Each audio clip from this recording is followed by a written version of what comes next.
Bonjour à tous, on se retrouve aujourd'hui pour le deuxième épisode du Le saviez-vous? Et il s'agit d'un épisode spécial car il sera le premier d'une série de plusieurs épisodes consacrés aux contes de notre enfance. C'est un sujet qui me tient vraiment à cœur car j'adore les vieux contes de Charles Perrault et des frères Grimm, notamment, mais il y en a beaucoup d'autres et j'adore les messages qu'ils transmettent, le fait qu'il y ait des doubles lectures en fait à chaque fois et que suivant la période de la vie où on va lire ces contes, on ne va pas en retirer le même enseignement. Voilà, j'adore les contes, j'adore ça, c'est vraiment quelque chose qui me fait rêver. Et le fait aussi que ces contes ont été transmis depuis des centaines d'années, en fait, même des centaines d'années jusqu'à nous, avec quelques petits changements bien sûr, mais que dans l'essence, ils restent tels qu'ils ont été racontés par des parents à leurs enfants en 1300 ou en 1400 après Jésus-Christ. Je trouve ça assez cool. Petite information quand même à dire, ces vidéos ne sont pas à prendre pour argent comptant, il existe de vrais conteurs qui font de vraies recherches sur les contes, qui croisent des sources et des textes pour essayer de retrouver les versions originales. En tout cas les plus originales possibles, les plus anciennes. Je me suis inspirée de nombreux sites pour retrouver en fait les histoires les plus anciennes et essayer de partager ça avec vous et vous donner mon avis. Parce que donc j'aime beaucoup les contes et je me rends compte que de plus en plus aujourd'hui, les auteurs et les lecteurs à travers eux ont cette envie de se réapproprier ces contes centenaires, de les remodeler à la sauce de notre société ultra informatisée, ultra technologique, comme si en fait on avait besoin de les remettre au goût du jour d'une certaine façon. Et puis j'avais aussi envie de vous montrer que les versions des contes qu'on connaît sont souvent des versions édulcorées et qu'à l'époque avec les enfants on était vachement plus dur et brutal qu'on peut l'être aujourd'hui. Et voir un peu comment tout ça a évolué. Dans cette série de vidéos, je vais vous parler de plusieurs contes et on commence aujourd'hui avec deux contes qui sont La Petite Sirène et Le Petit Chaperon Rouge. Et du coup, on est parti parce qu'il y a vachement de trucs à dire. Donc je vais commencer par La Petite Sirène qui est un de mes contes préférés. J'ai beaucoup aimé La Petite Sirène de Disney, je vous en ai déjà parlé, j'adore ce dessin animé. Mais il y a quelques années maintenant, j'ai pu lire la version originale et je me suis rendu compte que ça n'avait rien à voir. Enfin, si, l'essentiel est là, mais pour moi le message n'est pas du tout le même. Du coup, je vais commencer par vous raconter rapidement l'histoire originelle que vous pourrez comparer avec l'histoire de Disney. La Petite Sirène est un conte pour enfants écrit par Christian Hans Andersen en 1837, donc ça date.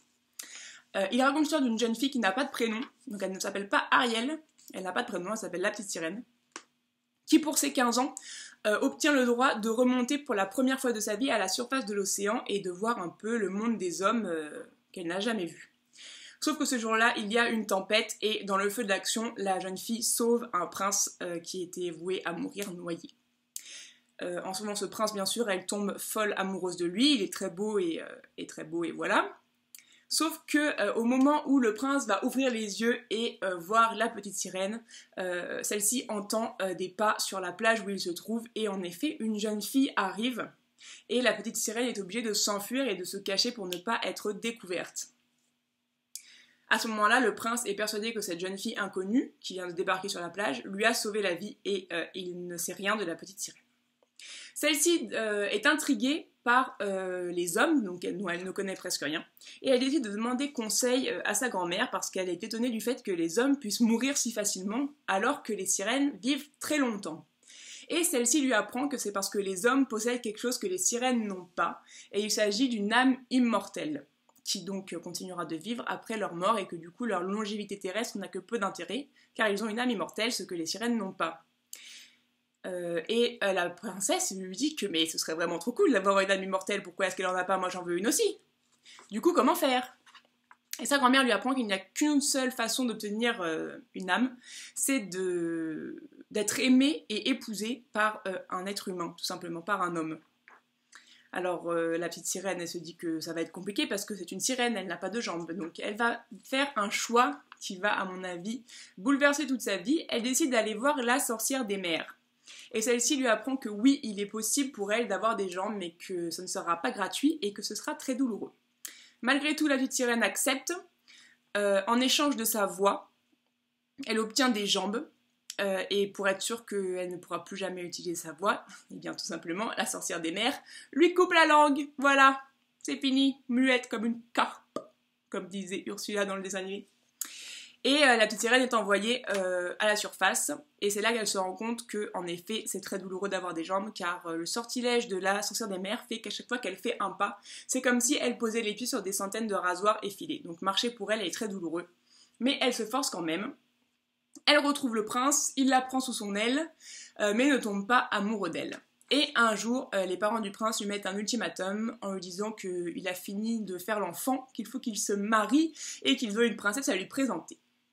Le prince, qui n'a pas du tout envie de se marier, avoue à la petite sirène que même si elle ne parle pas, il s'entend très bien avec elle et que si la femme que ses parents vont lui présenter ne lui plaît pas, il préfère encore l'épouser elle. Ce qui, je pense, doit remplir de joie notre petite sirène.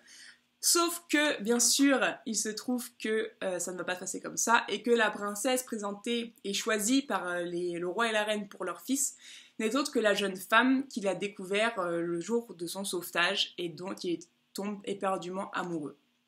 Le mariage va donc avoir lieu le lendemain. La petite sirène est emmenée en tant qu'amie du prince avec lui. Et sur le bateau, la petite sirène comprend que, eh bien, elle va mourir puisque une fois que le mariage aura été acté, elle n'aura pas d'autre choix. Et la sorcière l'avait bien prévenu que si elle n'arrivait pas à se faire aimer de son prince, son cœur se briserait et elle mourrait de façon définitive. Du coup, on ne peut pas mourir temporairement. C'est à ce moment-là que ses sœurs reviennent et lui avouent qu'elles ont elles aussi passé un marché avec la sorcière des mers. Elles ont vendu leurs cheveux, se sont rasé le crâne afin d'obtenir un couteau magique. Et si la petite sirène arrive à tuer le prince avec ce couteau, son serment sera rompu et elle pourra redevenir une sirène et repartir avec ses sœurs. Mais la petite sirène, bien sûr, folle amoureuse de son prince, refuse. Elle se suicide et se transforme en écume et devient ce qu'on appelle une fille de l'air à l'époque, c'est-à-dire un ange, et elle monte au ciel. Et acquiert ainsi par son sacrifice une âme immortelle. Ce que j'aime beaucoup dans ce conte, c'est qu'il est très dur. En fait, je me rends compte que on a l'impression de vivre dans un monde de plus en plus violent et cruel, mais en fait avec les enfants, on n'ose plus rien leur dire, alors qu'avant, on était ultra brutal avec eux. Enfin voilà, la vie c'était pas facile, ça se passait comme ça et on lui apprenait les choses. Bon, mine de rien, Andersen était quand même très religieux et la morale de la petite sirène est très religieuse. Elle n'a rien à voir avec la morale de Disney qui dit que même sans voix vous allez trouver l'amour et que le prince charmant va venir vous chercher. Pas du tout. Elle prône en fait la pureté de l'âme et le fait de faire passer les autres avant soi et avant son propre bonheur. Si jamais vous n'avez jamais lu La Petite Sirène de Andersen, je vous le conseille. C'est un très beau conte qui est parfois difficile à lire mais qui est vraiment très beau et que j'ai beaucoup aimé. Donc, encore une fois, l'histoire des princes, c'est pas dans la vraie vie et en 1837 ils le savaient déjà. Alors je vois pas pourquoi on essaye de nous remplir le crâne de conneries à propos de Prince Charmant et tout le bazar. Hein. Le conte numéro 2, il s'agit de Petit Chaperon Rouge. Alors, c'est un conte très particulier dans la sphère des contes, en fait. Tout simplement parce que c'est le conte qui fait le plus polémique et sûrement un des contes dont vous avez le plus entendu parler quand vous étiez enfant. Mais nous reviendrons sur ça un peu plus tard. Alors, le conte du Petit Chaperon Rouge résulte d'une très très longue tradition orale européenne, mais qui a aussi été déclinée dans de nombreux pays, notamment en Chine et en Asie, où on retrouve des versions asiatiques, orientalisées en fait, du conte du Petit Chaperon Rouge parce que son message est universel. Il a été écrit en 1698 pour la toute première fois par Charles Perrault dans ses Contes de ma mère Loi et repris ensuite au 19e siècle par les frères Grimm qui l'ont modifié et notamment sa fin et de façon assez conséquente. Donc ce conte a été écrit pour la première fois par Charles Perrault, mais ça veut dire qu'il a été écrit couché sur papier, sinon c'était un conte qui existait déjà depuis très longtemps. Et la version la plus connue est celle des frères Grimm, beaucoup plus édulcorée et moins violente que celle de Charles Perrault, même si au final la morale est plus ou moins la même, un peu plus adoucie dans celle des frères Grimm. Donc je vais vous raconter rapidement les deux versions. qui se démarquent notamment par leur fin. Dans la version de Charles Perrault, l'histoire est assez courte. Donc le petit chaperon rouge qui n'a toujours pas de prénom, parce qu'en fait dans les contes, les enfants n'ont pas de prénom puisque le principe est que chacun puisse s'identifier au personnage principal. Donc la petite fille qui est le chaperon rouge est une des plus jolies filles du village, elle est vraiment très mignonne et elle va voir sa grand-mère. Sauf que sur le chemin, bien sûr, elle rencontre dans les bois un loup qui la fait s'égarer du chemin et qui lui demande où elle va. Elle lui avoue, parce qu'elle est innocente et charmante, qu'elle se rend chez sa mère grand et sans vraiment s'en rendre compte, elle lui donne les indications pour se rendre dans la maison de sa mère grand. Le loup, ni une ni deux, file chez la grand-mère, bouffe la grand-mère et attend le petit chaperon rouge. Une fois que celle-ci arrive, eh bien, elle prend le loup pour sa grand-mère et se fait bouffer elle aussi. Fin de l'histoire. Merci, bonne nuit, au revoir. La fin du conte de Charles Perrault est assez brutale. Nous reviendrons sur sa signification un peu plus tard. Juste avant, je vais vous raconter la deuxième version, celle des frères Grimm. C'est la même histoire, sauf qu'à la fin, le petit chaperon rouge et sa grand-mère sont sauvés par le chasseur. Le chasseur qui ouvre le ventre du loup, parce qu'il connaissait la grand-mère, et qui se dit qu'il y a peut-être encore des choses à sauver, et fait sortir le chaperon rouge et sa grand-mère du ventre du loup, et tous ensemble, ils vont remplir l'estomac de l'animal de pierre et le noyer dans la rivière. Ainsi, tout le monde est sauvé. La morale de cette histoire, vous la connaissez toutes, il s'agit d'une allégorie de la puberté et du chemin vers l'état de femme. Le petit chaperon rouge avec sa cape rouge représente l'adolescente donc, qui devient une femme, et le loup représente en général tous les hommes. Donc dans la version de Charles Perrault, qui est une version assez noire, on se rend compte qu'à la fin, le petit chaperon rouge se fait bouffer, qu'elle n'est pas sauvée, et que la morale en fait c'est qu'au final, il faut quand même se méfier à cette période de sa vie de tous les hommes qui sont mal intentionnés. Dans la version des frères Grimm, cette vérité est nuancée par le chasseur qui devient qui prend en fait le rôle du père protecteur et qui essaye de mettre en avant le fait que tous les hommes ne sont pas vraiment mauvais. Et voilà, c'est la figure paternelle protectrice qui vient sauver le petit chaperon rouge à la fin et ne pas la laisser dans la panade. Il existe d'autres versions qui nous sont revenues, mais qui sont des versions orales, donc qui ne sont ni celles de Perrault ni de Grimm, qui sont encore pires que celles de Perrault, dans lequel on a entre autres le loup qui mange la grand-mère, mais pas en entier, et qui force le petit chaperon rouge à boire du vin, aka le sang de la grand-mère, et à manger du bouillon, aka ses restes qu'il a fait cuire. Et où la petite fille s'étonne quand même de trouver des dents dans son bouillon en se disant que c'est bizarre, mais en fait pas tant que ça puisqu'elle est en train de bouffer sa mère grand. Et que le loup lui dit que mais non, ce sont des haricots ma chérie. Les enfants croient tout ce qu'on leur dit, c'est terrible. Alors la polémique qu'il y a autour du petit chaperon rouge consiste notamment dans son absence de double lecture. Il n'y a pas de double lecture dans le petit chaperon rouge contrairement à la majorité des autres contes, et le fait que donc le texte original de Perrault donne la morale, elle ne se devine pas, elle est dite, c'est méfiez-vous des hommes, jeune fille en pleine puberté, prenez garde. Clairement, c'est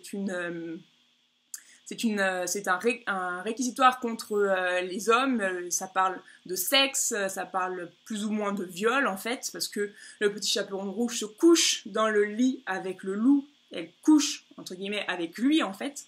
Donc ça parle clairement de sexe, et il n'y a pas de double lecture, il n'y a que cette interprétation-là. Et c'est un des seuls contes, en fait, de Perrault et ensuite des frères Grimm et tout ça, où la morale est assénée à coups de bâton sur la tête des enfants. Je veux dire, il n'y a pas à réfléchir. Il n'y a qu'une seule morale, c'est celle-là, et c'est le seul conte où la morale est ainsi, pas livrée, mais assénée vraiment à l'enfant qui lit ou qui découvre ce conte. Voilà, j'espère que cette première vidéo vous a plu. N'hésitez pas à me le dire si ça vous a intéressé, si vous avez envie que je continue à vous parler de contes. Moi j'aimerais bien, il y en a plein d'autres qui sont super intéressants et où il y a beaucoup de sources et où on apprend plein de choses sur les contes et leur évolution. Comme on a pu le voir, les contes ne sont pas forcément gentils et avec des fins charmantes. Hein. On a vu donc avec la petite sirène et le chaperon rouge. Et on en retrouve, nous, aujourd'hui, au XXIe siècle, souvent des versions édulcorées qui ne sont plus celles qui étaient les versions originales et qui sont, à mon avis, pourtant les plus intéressantes car elles sont symptomatiques de peur qu'il y avait à l'époque et qu'en fait, On n'a pas besoin de transformer pour les appliquer aujourd'hui, la morale reste toujours les mêmes. N'hésitez pas à me dire ce que vous en avez pensé, j'attends vos réactions, à me mettre un petit pouce vers le haut pour me dire que ça vous a plu et que vous aussi, vous trouvez que la fin de La Petite Sirène est beaucoup trop cool et beaucoup trop triste. Et moi je vous dis à jeudi pour une prochaine vidéo. Ciao tout le monde!